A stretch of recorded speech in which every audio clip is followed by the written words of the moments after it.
All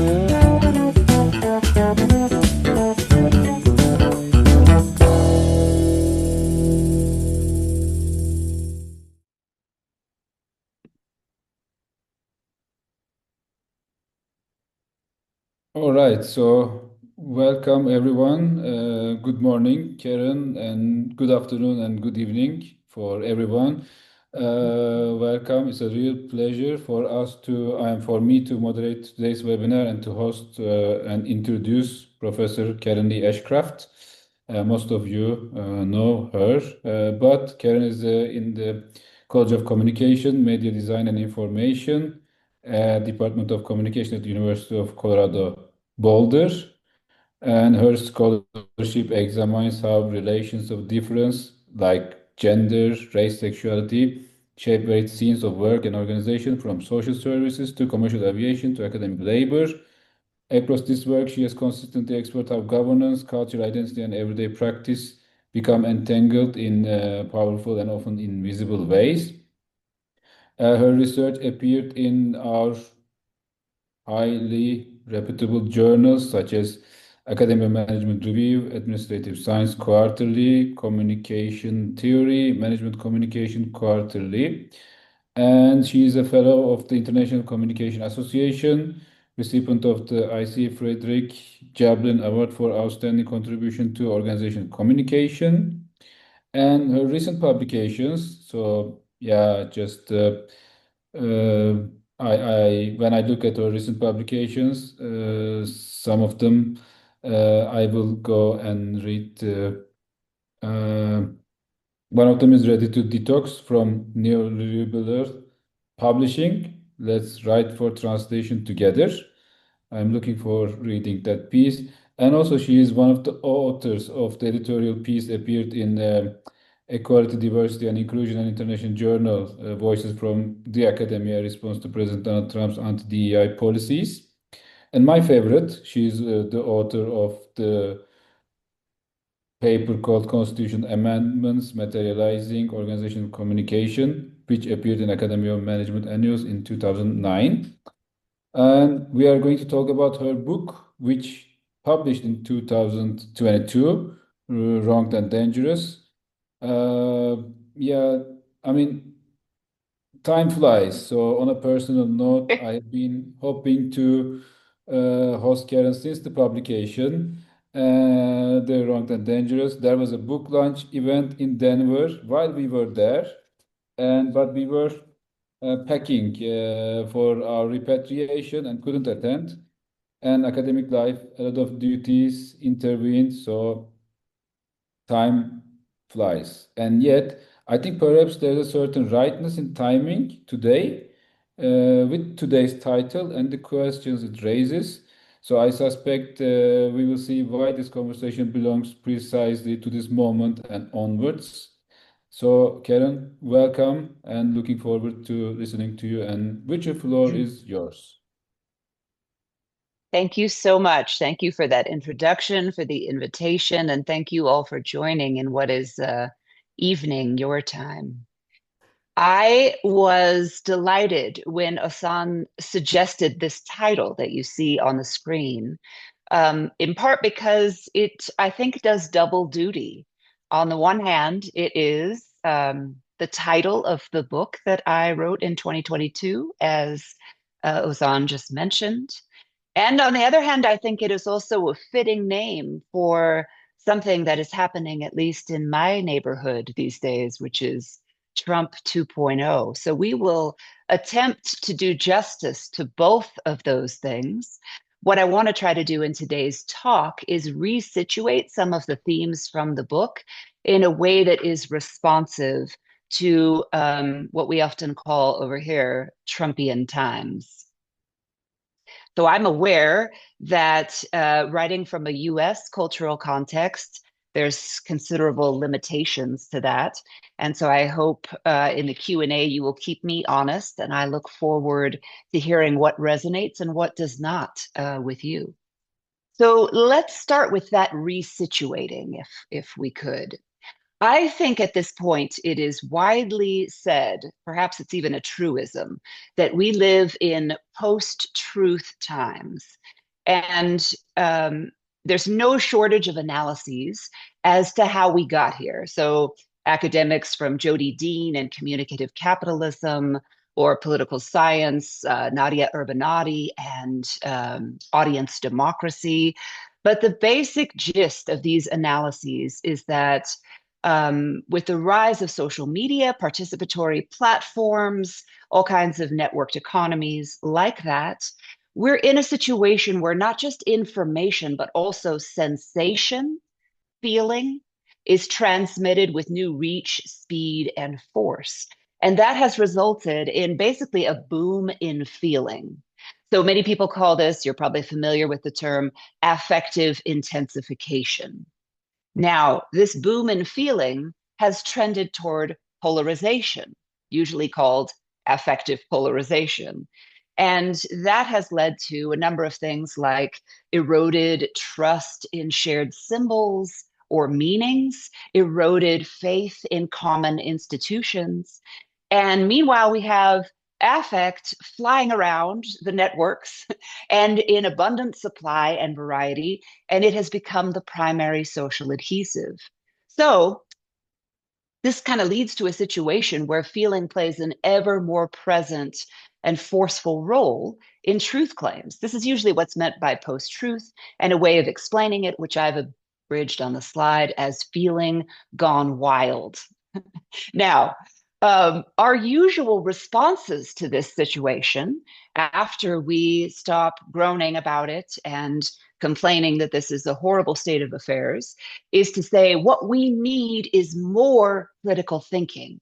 In other words, we double down on the tactics we already know of critical thinking, things like fact checking, ideological critique, fighting misinformation, disinformation, that sort of thing.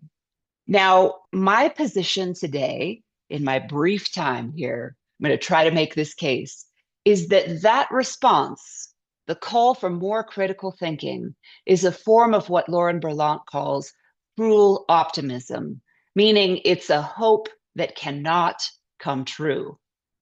I'm going to make the case that critical thinking is not up to the post-truth challenge. It cannot handle feeling gone wild. And I'm going to use the manosphere to make the case for an alternative course of action. Now, I don't know how familiar you are with the manosphere or even the term. 4 years ago, when this book came out, I had to explain it in great detail. Few people seem to know. By now in the US, it's increasingly a household term. So the manosphere is an incredibly complex and messy thing. Some of you may know about it, some of you may not.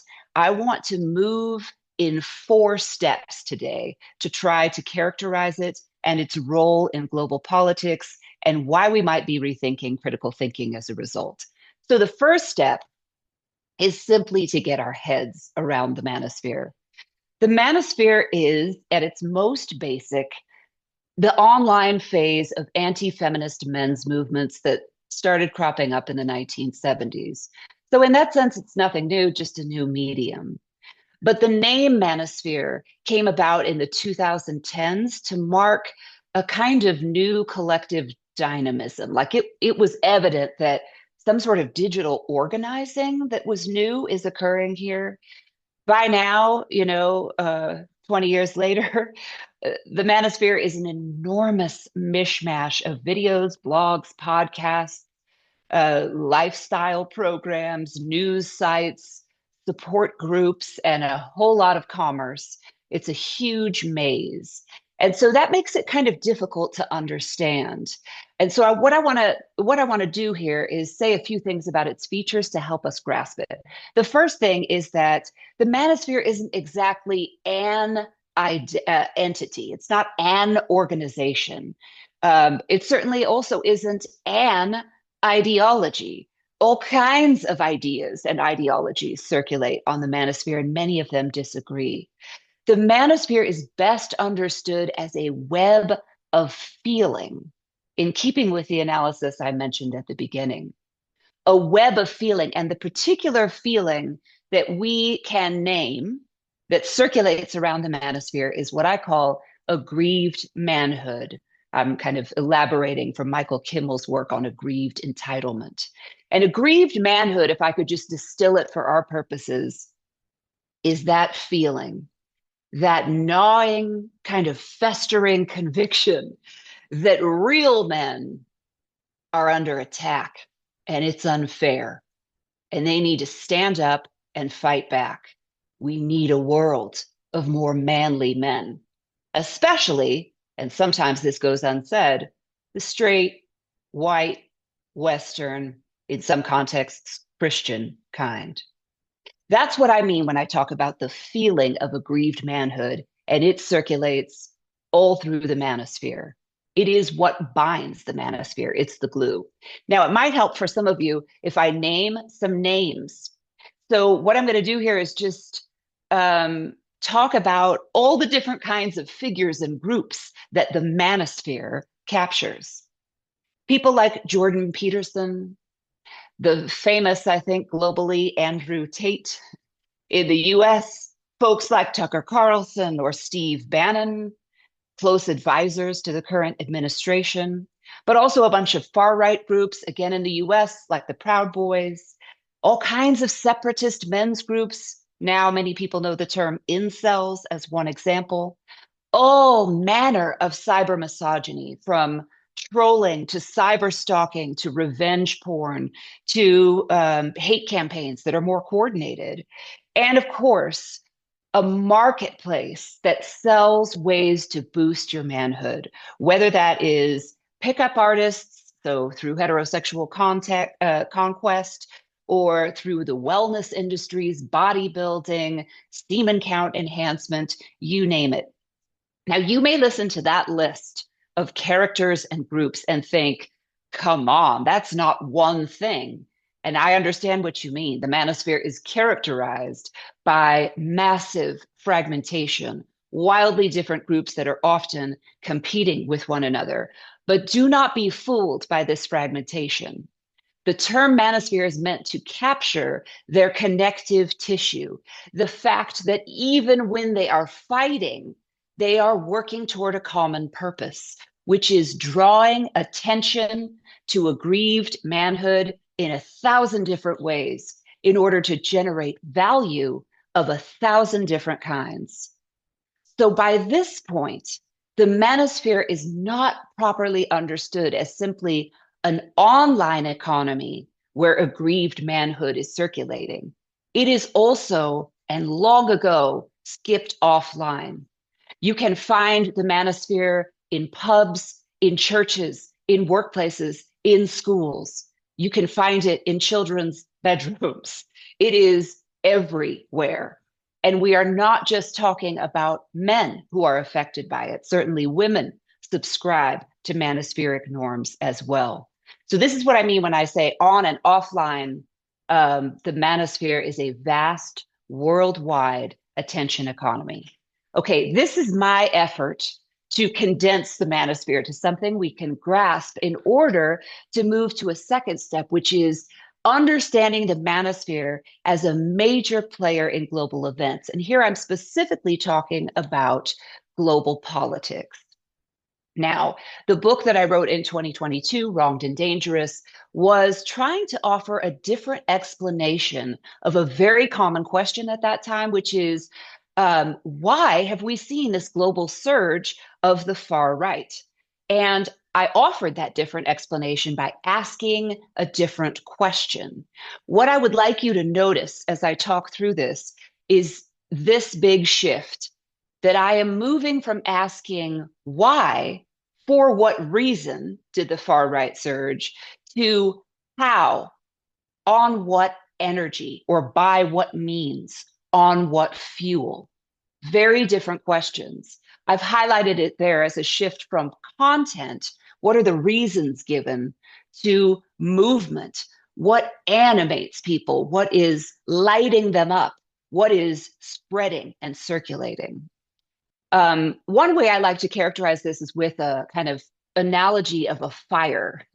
The usual question, which is, why did the far right surge, is looking for the motives of the arson, if you'll run with this analogy. It's basically like, okay, people are resentful about economics, austerity, migration patterns. They're resentful about kind of cultural exclusion.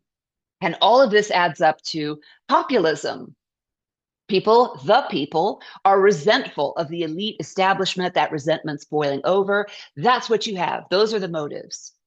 When you shift the question to how, on what energy, you're not asking what reasons do they give? What are their motives? You're asking about the physics of the fire. How does it occur? What fuel does it run on? The answer I gave in my book, aggrieved manhood. By what means was that fuel pumped out all over the world to animate the far right? And the answer that I develop is the manosphere, which you just heard about.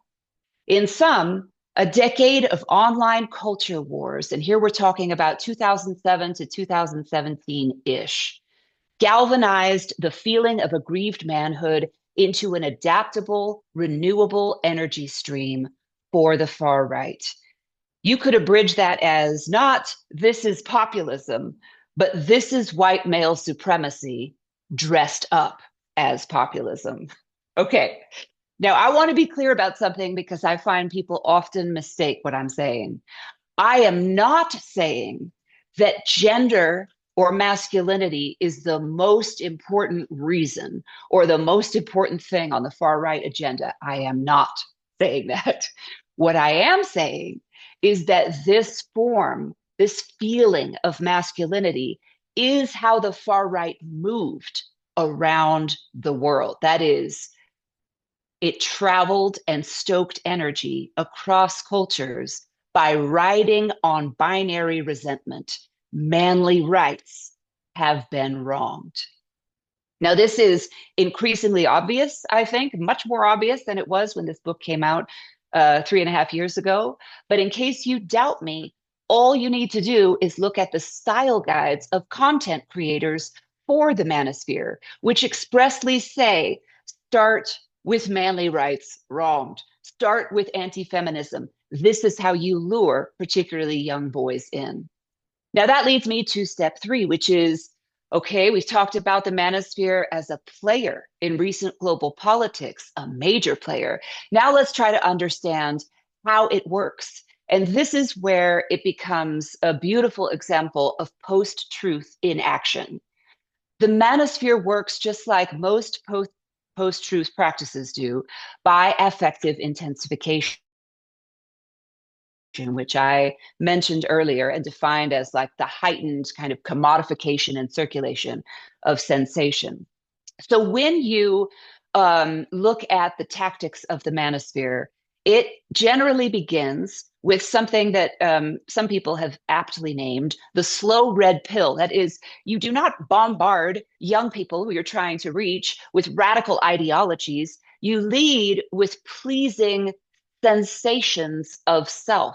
You lead with vibes like, look at this meme. Isn't this cool? Aren't you in the know? Aren't you better than those basic bitches out there? Aren't you better than the normies, right? In other words, the manosphere is working through a kind of enticing or seduction toward radical play more than radical ideas. I want to pause here to read you just a brief segment of some recent writing in which I try to characterize this. The manosphere teems with radical ideas, but what it does best is cultivate and quench an insatiable thirst for radical play. Essentially, it turns politics into gaming, complete with associated pleasures, goading, trash talking, one-upping, striking targets, scoring points, leveling up, gaining notoriety, staying on the leaderboard. If you want an example of this, watch my current vice president, J.D. Vance, debate. J.D. Vance was trained and radicalized on the manosphere. Owning the libs? Sure, why not? Frankly, the enemy could actually be almost anything. Uppity feminists, critical race theory, trans athletes, brown migrants, drag queen story hour, mandatory face masks. The cause, who cares? Free speech, anti-woke, protecting women, saving children, enforcing immigration, bodily autonomy, you name it. The enemy pales in comparison to the physical thrill of fighting them. The point is not belief in the game, but that it makes you feel virile. The sensory experience becomes the intrinsic hook. Who needs central command when the soldiers are self-motivated? That is attached to these powerful senses of self. All they need is a fresh supply of targets.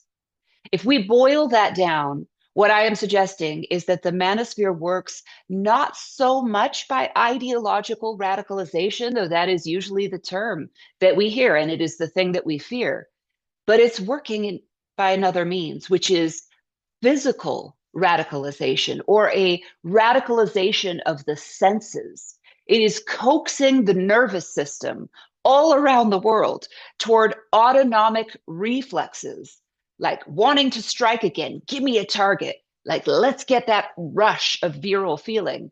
It's agitating bodies and claiming territory worldwide by replicating and modulating feeling. It is important for me to underscore that I am in no way claiming the internet did it. That is not the claim here. The charge that I am talking about lies in the relationship between the body and the network. So it's the body-network relation and not the network itself or individual actors that we should be focusing on here, according to this analysis. What I am ultimately suggesting is that the manosphere has served as a super spreader of the feeling of aggrieved manhood. And in this way, it embodies affective intensification and polarization, as I described it at the outset, on a grand scale. It's kind of an exemplar, you might say, of post-truth. Now, you hear a lot, at least in the US, I don't know how this term translates there, about toxic masculinity. And that is not exactly what I am talking about. I am not even here necessarily to critique the content of aggrieved manhood, that we could certainly have that conversation. My concern is that we are talking about viral masculinity. And what I mean by that term is the actual, something more than metaphor, the actual virality of feeling, the physical transmission of social sensation. And this is what I believe critical thinking cannot contend with. This is why I said critical thinking, and doubling down on it, amounts to a kind of cruel optimism. Because what it is not designed to contend with is precisely this: communicability, the virality of feeling, what is essentially an emotional contagion through socio-material circuits. Now, Teresa Brennan's work on the transmission of affect is super helpful here. She talks about the self-contained individual as kind of the foundational fantasy of the West. This idea that each person has their own bounded emotions and they have some control over those, and those are their feelings and they can be in charge of them. Now, if you think about it, critical thinking buys into this by further perpetrating the imagining we have of mind over body. I can control my feelings. So when we call for more critical thinking in the face of post-truth and feeling gone wild, what we're really saying often is, you know what? Some people forgot how to contain themselves, and we need to teach them how to do it. Or young people need to learn how to contain their own feelings. Whereas the problem, according to Brennan, is that we all, you and I included, forgot that self-containment is an impossible dream, that affective permeability, the physical transmission of social sensation, is a human condition, and one that has intensified in post-truth times, given the available networked economies as they have grown. In other words, critical thinking patches over communicability. And I want to say that not like that's a new thing. That's why I've put here again, because critical thinking is in itself a patch to, for example, worries about mass communication and propaganda and subliminal advertising in the post-war period. So at many, many points, we have shored up the self-containment fantasy of the West with strategies like critical thinking. And what I'm trying to suggest is that the post-truth moment, far from being something we should chastise or discipline, it is actually an opportunity to meet this human condition, to address it differently. And that's where I will end this talk. My argument is that what we need is practices of and training in critical feeling, which I conceptualize as a long lost counterpart of critical thinking. I am not suggesting a replacement by any means. I am suggesting a partnership. The call that I make in the book and have been elaborating since is for full-bodied communication education. I mean that kind of literally and figuratively.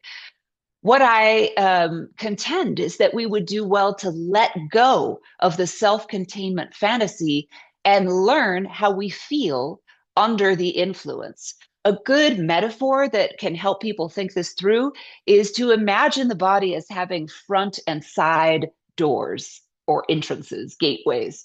So critical thinking is entirely addressed to the front door of consciousness, thoughts and feelings of which I'm aware, and bringing them into evaluation and assessment.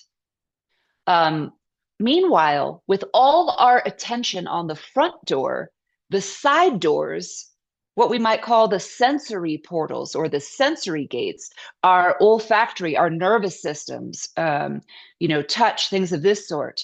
Our side doors are wide open and unguarded. In other words, the fantasy of self-containment breeds a kind of side door illiteracy. And in that sense, we have a major security problem.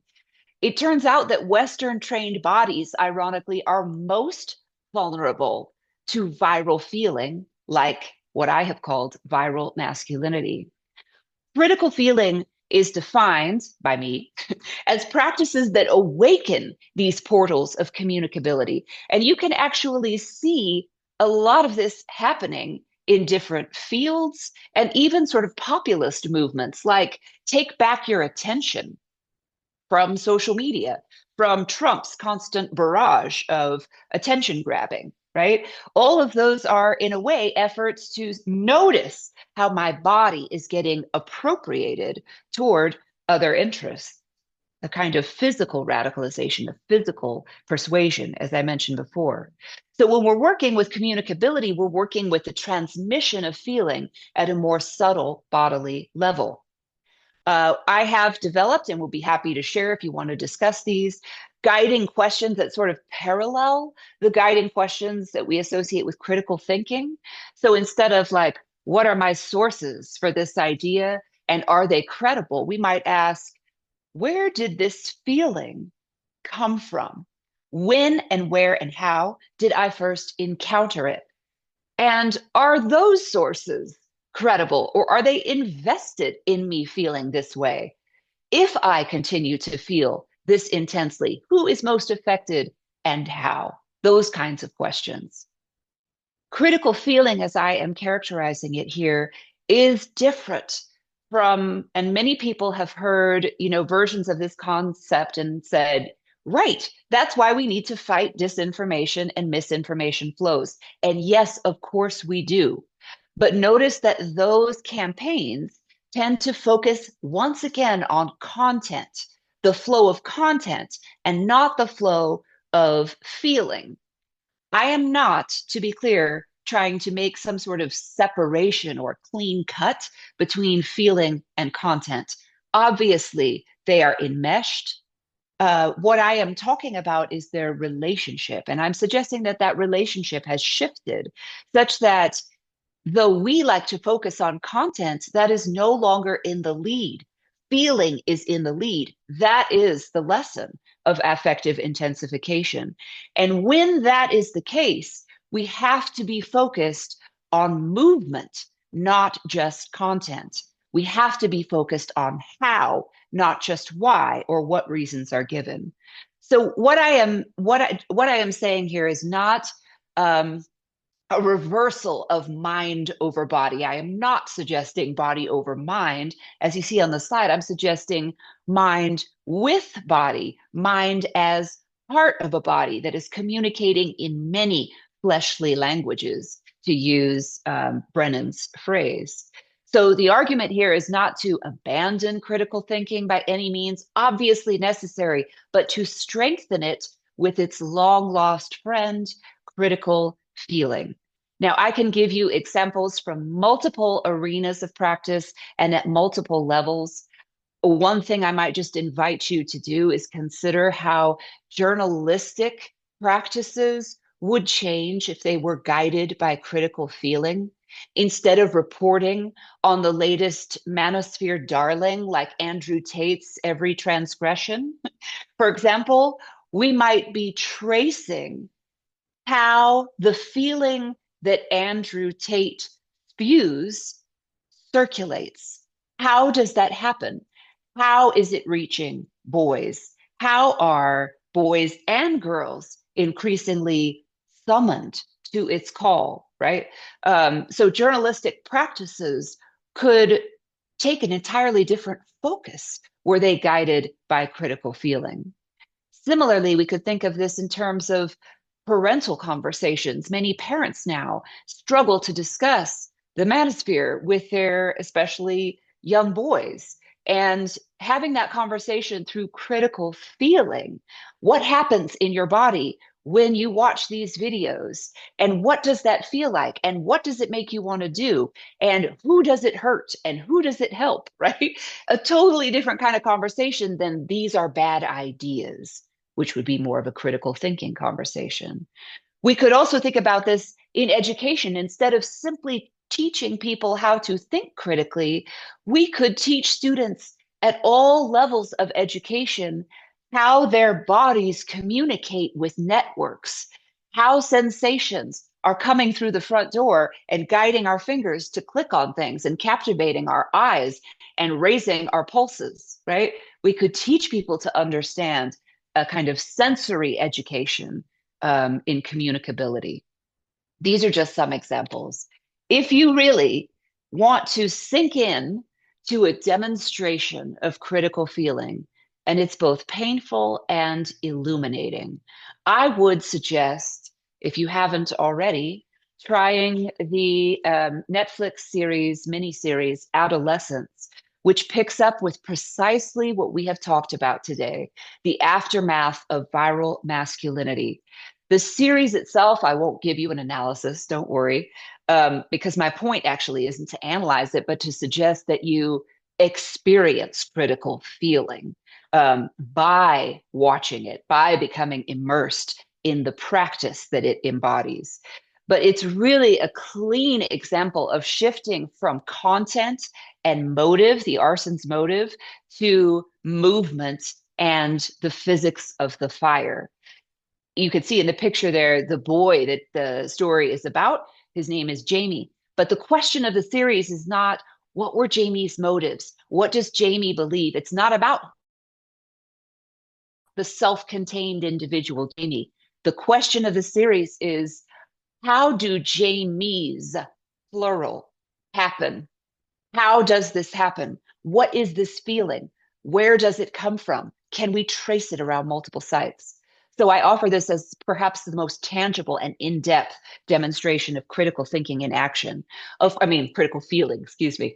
Of course, critical feeling lacks the infrastructure of critical thinking. And that is one of the things I would propose the strongest, which is, given that we have wronged and dangerous back and reloaded, we really need to retool. And it needs more support than a one-off mini-series or conversations like this. We need curricula. We need institutions to buy in. We need people teaching it. We need to learn it ourselves. Thank you for thinking and feeling with me this evening. I appreciate it. Thank you, Karen. Amazing and brilliant, and my cognition sensors are burning now. I am sure everyone is feeling the same, and thank you very much. And it's a pleasure. And while you are having your breath, we stop recording